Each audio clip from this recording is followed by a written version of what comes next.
Hi guys, Brand here and welcome to another commentary video. Today we're going to be talking about the dangers of being a pub stomper, which is something that is very egregiously prevalent in the game of Dead by Daylight, both on the killer side and the survivor side. Of course, you run into people like this, people that only overrun quad, sometimes even up to 5 slowdown, depending if you can run 4 slowdown and like a mangled add-on on your character. And of course, you run into these people on survivor, made for this, resilience, like prove, brand new part toolboxes all the way down, all 4 of them, and just kind of like completely dominating their matches, no matter how much you push back. Unless you had brought something similar yourself, you were not going to be able to defeat that other side. It was just not going to be possible no matter what you did. And those matches are pretty miserable because you do get, as the video has stated, pub stomped.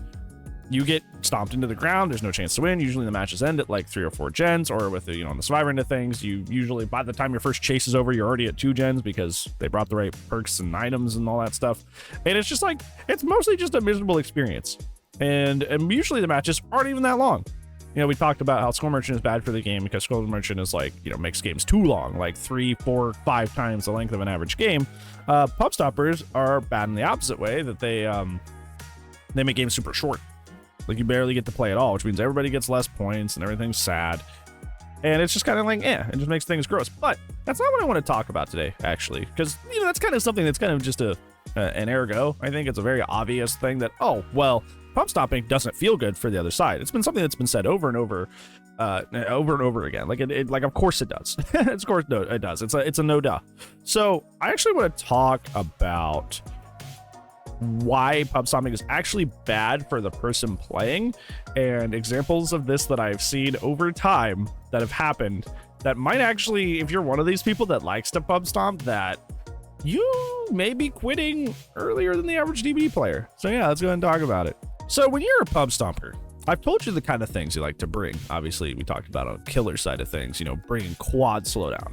And the flavor of the meta currently in terms of quad slowdown is, pain res, pop.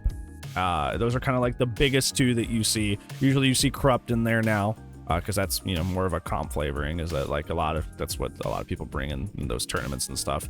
And then it's kind of based on your character. If you're M1 killer, you can bring Jolt.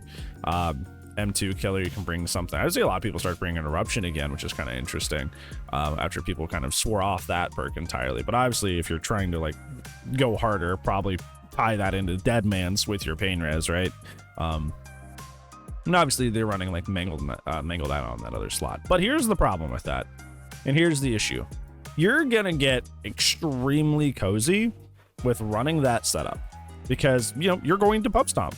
Besides the rogue, not the rogue partnership that I have, which you can use code Heady to get 20% off your rogue products. Flip that in there pretty seamlessly, huh? not the rogue team that actually is running the same level of sweaty, perks and items that you're bringing. Besides that, you're just basically going to win most of your games, and it's not because particularly that you're actually playing well, but because you're being insulated by your perks. And those perks don't always necessarily stay that way.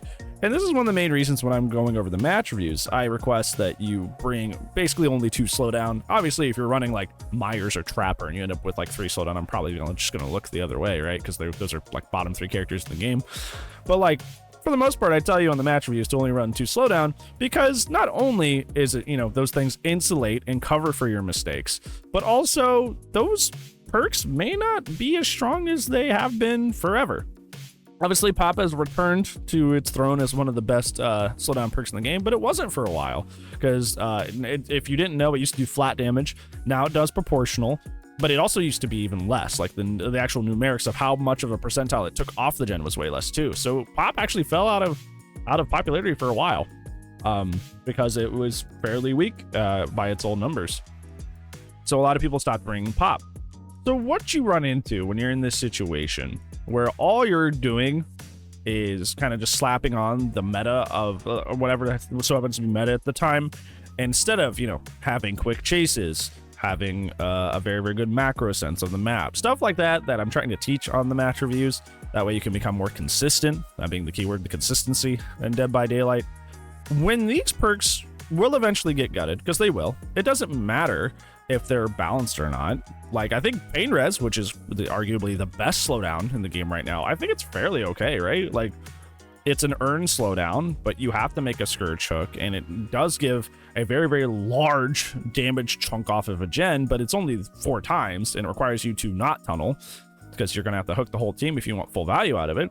So it's a, you know, a moderately well-designed perk, but regardless, it's going to get dinged, because we've seen that according to behavior, they like to nerf things just if they're used a lot, and not necessarily because these things actually need changes. They want to keep the cycle of perks constantly rotating, regardless of if a perk actually has a good design or not.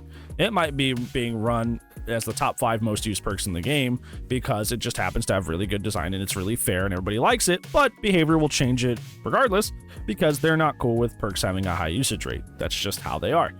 That's just what they do.